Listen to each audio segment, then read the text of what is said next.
India और Australia के बीच cricket की दुनिया में पहले टी20 वर्ल्ड कप का दूसरा सेमीफाइनल मुकाबला खेला जाना था, लेकिन उस वक्त ऑस्ट्रेलिया जैसी खतरनाक टीम को हरा पाना किसी सपने से कम नहीं था, क्योंकि पिछले 3 आईसीसी वर्ल्ड कप ऑस्ट्रेलिया ने अपने नाम किए थे।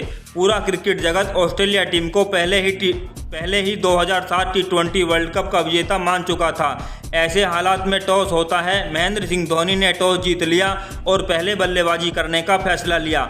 दोस्तों, भारत की तरफ से गौतम गंभीर और वीरेंद्र सहवाग इस खेल की शुरुआत करते हैं।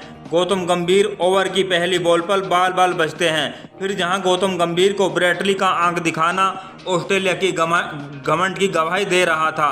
दोस्तों, इस ओवर की तीसरी बॉल पर गौतम गंभीर ने चौका लगा दिया। वैसे तो इस मैच का यह पहला चौका था, लेकिन फिर भी पूरा स्टेडियम खुशी से झूम रहा था और इंडियन टीम ताली बजा रही थी। दोस्तों, आखिरी गेंद पर ब्रेटली का ऐसा बिहेवियर किसी को भी पसंद नहीं आ रहा था और फिर सहवाग की मांसपेशियों में खिंचाव आ जाता है। रोहित शर्मा को सहवाग का रनर बनना पड़ा। उसके बाद गौतम गंभीर ने तीसरे ओवर में 2 चौके मारे। चौथे ओवर की 5वीं बॉल पर शानदार शॉट लगाया और गेंद चौके के लिए चली गई और फिर सहवाग ने भी 5वें ओवर में जॉनसन को एक शानदार चौका लगा दिया। सहवाग का ये पहला चौका था, लेकिन अगली गेंद पर सहवाग विकेटकीपर एडम गिलक्रिस्ट को कैच दे बैठे। सहवाग केवल इस मैच में 11 गेंदों पर 9 रन ही बना पाए और इनकी विकेट मिलने पर पूरी ऑस्ट्रेलिया टीम खुशी से झूम रही थी। सहवाग के आउट हो जाने के बाद रॉबिन उथप्पा मैदान पर आते हैं और अपने साथ अपनी अच्छी किस्मत लेकर मैदान पर आते हैं और पहली ही बॉल पर स्लिप के हाथों कैच होते होते बचते हैं। अगली ही गेंद पर रॉबिन उथप्पा ने एक ज़बरदस्त चौका लगा दिया। हर एक चौका फैंस के अंदर जोश और उत्साह भर रहा था। इतने चौके लगने के बावजूद भी टीम इंडिया का स्कोर केवल 6 ओवर में 36 रन ही था। एक बार फिर से रॉबिन उथप्पा का एक और कैच ड्रॉप हुआ, लेकिन अगली ही गेंद पर गौतम गंभीर रन गति बढ़ाने के चक्कर में कैच आउट हो जाते हैं और ऑस्ट्रेलिया टीम का ये जश्न, ये खुशी इस विकेट की अहमियत बता रही थी। गंभीर 24 गेंदों पर 25 रन बनाकर पवेलियन की ओर लौट गए। इंडिया टीम 8 ओवरों में 41 रनों पर 2 विकेट गंवा चुकी थी। अब ऑस्ट्रेलिया जैसी खतरनाक टीम के सामने ये शुरुआत हार का इशारा कर रही थी। अब छक्कों के बादशाह युवराज सिंह मैदान पर आते हैं। उनका स्वागत तेज तर्रार बाउंसर से किया जाता है, लेकिन अगली ही बॉल पर युवराज सिंह एक ज़बरदस्त छक्का लगाते हैं। उसके बाद युवराज सिंह 9वें ओवर की 5वीं गेंद पर एक बार फिर से शानदार छक्का लगाते हैं। युवराज सिंह का छक्का देख पूरा स्टेडियम खुशी से झूम उठा। पूरी भारतीय टीम मुस्कुरा रही थी।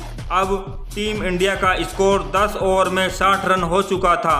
दोस्तों, उसके बाद तो फिर मैदान पर एक ऐसा तूफान आने वाला था जो सब कुछ उड़ा ले जाने वाला था। युवराज सिंह ने एंड्रू साइमंड की पहली ही गेंद पर एक लाजवाब चौका लगा दिया और उसी ओवर की 4थी गेंद पर उथप्पा ने छक्का लगा दिया और उसी ओवर की लास्ट बॉल पर युवराज ने फिर छक्का लगा दिया। युवराज सिंह हर बॉल पर चौके छक्के की बरसात कर रहे थे। युवराज हर बॉल को बाउंड्री के पार भेज रहे थे और इस छक्के के साथ युवराज सिंह ने मात्र 20 गेंदों पर 51 रन लगा डाले। अब युवराज की 50 हो चुकी थी। उस दिन पूरी दुनिया ने युवराज सिंह की तूफानी बल्लेबाजी देखी। उसके बाद युवराज रुके नहीं।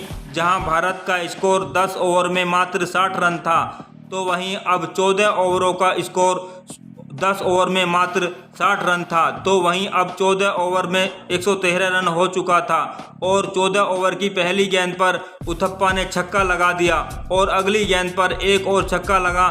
जॉनसन के द्वारा मनाए गए उस जश्न को आईना दिखा दिया। दोस्तों, अगली ही गेंद पर साइमंड्स की एक शानदार थ्रो के चलते रॉबिन उथप्पा की पारी वहीं पर समाप्त हो गई। अब मैदान पर टीम इंडिया के कप्तान महेंद्र सिंह धोनी आते हैं और धोनी मैदान पर आते ही साइमंड्स की पहली ही गेंद पर चौका लगा उनकी खुशियों पर पानी फेर देते हैं। युवराज सिंह ने भी 5वीं बॉल पर चौका लगा दिया और फिर 17वें ओवर की दूसरी बॉल पर युवराज सिंह एक गगनचुंबी छक्का लगा देते हैं। अगली बॉल पर युवराज सिंह आउट हो गए, लेकिन तब तक युवराज सिंह अपना काम कर चुके थे। युवराज ने इस मैच में केवल 30 गेंदों पर 70 रन बनाए थे। अब टीम इंडिया का स्कोर 155 रन पर 4 विकेट था। अब मैदान पर रोहित शर्मा और धोनी की जोड़ी थी और धोनी ने भी चौके छक्कों की बरसात कर दी थी और अपनी टीम को शानदार फिनिशिंग देने का काम किया। रोहित ने भी एक छक्का लगाया और धोनी इस मैच में 18 गेंदों पर 30 रनों की बहुत ही महत्वपूर्ण पारी खेली। महेंद्र सिंह धोनी लास्ट ओवर में रन लेने के चक्कर में रन आउट हुए, लेकिन तब तक धोनी 18 गेंदों पर 30 रनों की बहुत महत्वपूर्ण पारी खेल चुके थे और इस इनिंग की लास्ट गेंद पर इरफान पठान के इस चौके ने कमाल ही कर दिया। भारतीय टीम ने ऑस्ट्रेलिया को 189 रनों का एक बड़ा टारगेट दिया, लेकिन ऑस्ट्रेलिया जैसी टीम के सामने ये स्कोर कुछ खास नहीं था। दूसरी इनिंग में ऑस्ट्रेलिया टीम मैदान पर खेलने के लिए आती है। आज या तो ऑस्ट्रेलिया का घमंड टूटने वाला था या फिर जारी रहने वाला था और पहले ही ओवर की तीसरी गेंद पर गिलक्रिस्ट ने चौका जड़ अपने इरादे को साफ कर दिया और फिर अगले ही ओवर में छक्का जड़ दिया।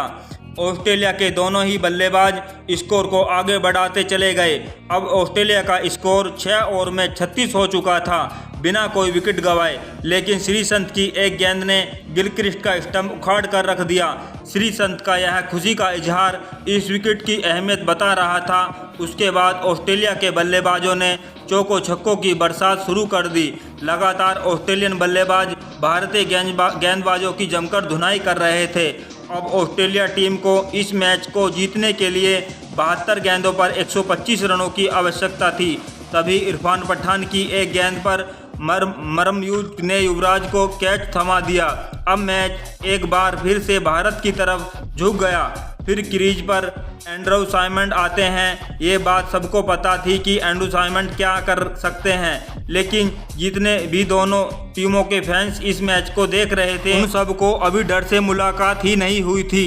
लेकिन असलियत में डर क्या होता है उस दिन हर एक भारतीय फैंस ने महसूस किया। इन दोनों खिलाड़ियों ने मैदान के चारों तरफ चौकों छक्कों की बरसात कर दी और इन बल्लेबाजों के द्वारा लगाया गया हर एक चौका छक्का करोड़ों भारतीय फैंस के वर्ल्ड कप जीतने के सपने को चकनाचूर कर रहा था। विकेट तो मानो भारत से किनारा ही कर लिया हो, लेकिन भारतीय टीम के पास एक उम्मीद थी। लगातार रिक्वायर्ड रन रेट भारत के पक्ष में था, लेकिन इसके साथ सहवाग के उस एक ओवर ने उस उम्मीद को भी तोड़ दिया। मैथ्यू हेडन ने 13वें ओवर में 20 रन ठोक दिए थे। अब ऑस्ट्रेलिया टीम को केवल 7 ओवरों में 69 रनों की ज़रूरत थी और हाथ में 8 विकेट मौजूद थे और इसके बीच एक रन आउट का मौका भी भारत ने गंवा दिया। अब ऑस्ट्रेलिया को 36 गेंदों पर 60 रनों की ज़रूरत थी, लेकिन श्रीसंत की उस ओवर की चौथी गेंद ने मैथ्यू हेडन को बोल्ड कर दिया। मैथ्यू हेडन पवेलियन की ओर जा रहे थे। जहां एक तूफानी पवेलियन वापस जा रहा था, तो वहीं माइक हसी के रूप में एक सुनामी पवेलियन से वापस मैदान पर आ रहे थे और माइक हसी के मैदान पर आते ही भारतीय खिलाड़ियों की हंसी गायब हो गई। तभी इरफान पठान के 17वीं ओवर की चौथी बॉल ने साइमंड को क्लीन बोल्ड कर दिया। साइमंड ने केवल 26 गेंदों पर 43 रन बनाए।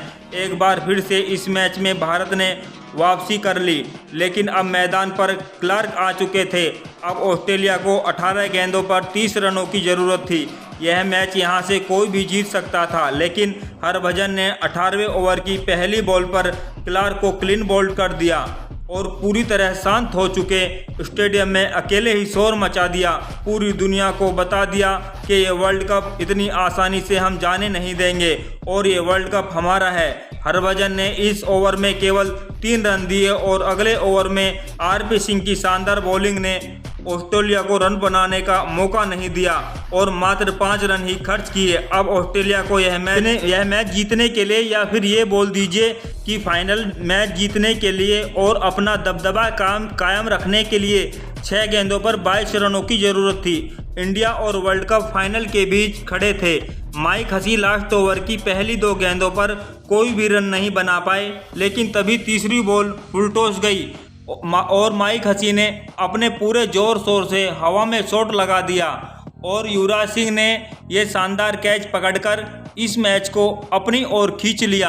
अब इस मैच को इंडिया ने पूरी तरह से जीत लिया था। अब ये मैच सिर्फ 3 गेंदों पर टिका हुआ था दोस्तों, क्योंकि 3 गेंदों पर अब 22 रनों की ज़रूरत थी और जोगिंदर शर्मा ने 5वीं गेंद पर ब्रैटली को आउट कर दिया। और फिर उस दिन एक ऐसा इतिहास लिखा गया जो इतिहास क्रिकेट की दुनिया में हमेशा के लिए अमर हो गया।